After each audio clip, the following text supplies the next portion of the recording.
கறி லீஃப், கருவேப்பிலை. இந்த பச்சை கருவேப்பிலையை அரைச்சி சாரத்தை குடிக்கும்போது நமக்கு நிறைய சத்துக்கள் பெறலாம். ரெகுலராக குடிச்சிட்டு வரலாம், இல்லைனா வீக்லி ஒரு 3 டேஸாக குடிக்கணும்.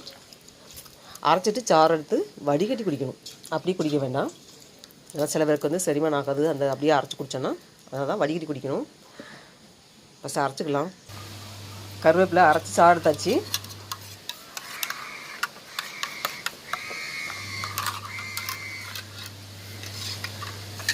வடிகட்டியாச்சு. வடிகட்டி குடித்தா நல்லது.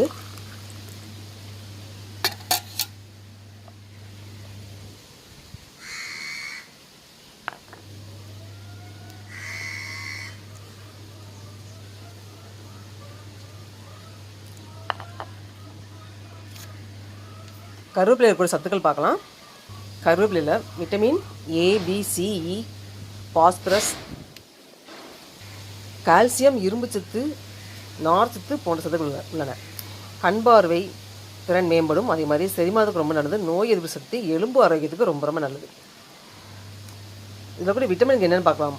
Vitamin A, B, C, E போன்ற விட்டமின்கள் இருக்குது இந்த கருவேப்பிலையில்.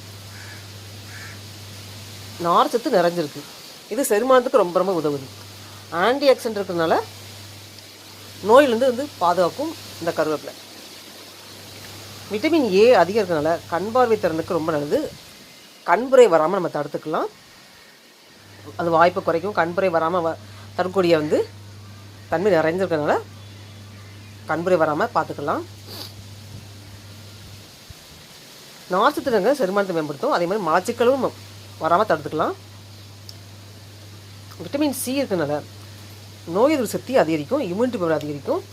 கால்சியம் இருக்கிறதுனால எலும்பு ஆரோக்கியத்தை மேம்படுத்தும் இந்த கருவேப்பிலை. இந்த கருவேப்பிலை சாறு தொடர்ந்து குடிக்கிறதுனால முடி வளர்ச்சி மேம்படும். அதே மாதிரி வெள்ளை முடி வராமல் தடுத்துக்கலாம், இளநரையை தடுத்துக்கலாம். சர்க்கரை நோயை வந்து கட்டுப்படுத்த உதவும் இந்த கருவேப்பிலை. இந்த கருவேப்பிலை சாறு அடிக்கடி குடிக்கிறதுனால வயிற்றுக்கு ரொம்ப ரொம்ப குளிர்ச்சி தரும். உடல் சூட்டை குறைக்கும்.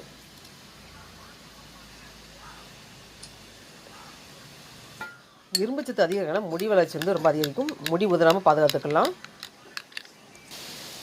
இந்த கருவேப்பிலை ஃபைபர் கண்டென்ட் அதிகமாக இருக்கிறதுனால தொப்பையை குறைச்சி தேவையில்லாத கொழுப்பை வெளியேற்றும். அதே மாதிரி தேவையற்ற கழிவுகளை வெளியேற்றும். இரும்புச்சத்து அதிகமாக இருக்கலாம், அனிமை வராமல் தடுத்துக்கலாம். ரத்த சவுப்பணுக்கள் எண்ணிக்கை அதிகரிக்க செய்யும். ரத்த சர்க்கரை அளவையும் கண்ட்ரோல் பண்ணும் இந்த கருவேப்பிலை சாறு. பொடியாக எடுத்துக்கலாம். நம்ம இஷ்டம். நம்ம சாப்பாட்டில் எந்த வகையிலாம் சேர்த்துக்கலாம். இட்லி பொடியோடு சேர்த்து அரைச்சிக்கலாம். இப்படி சாறு எடுத்து குடிக்கலாம்.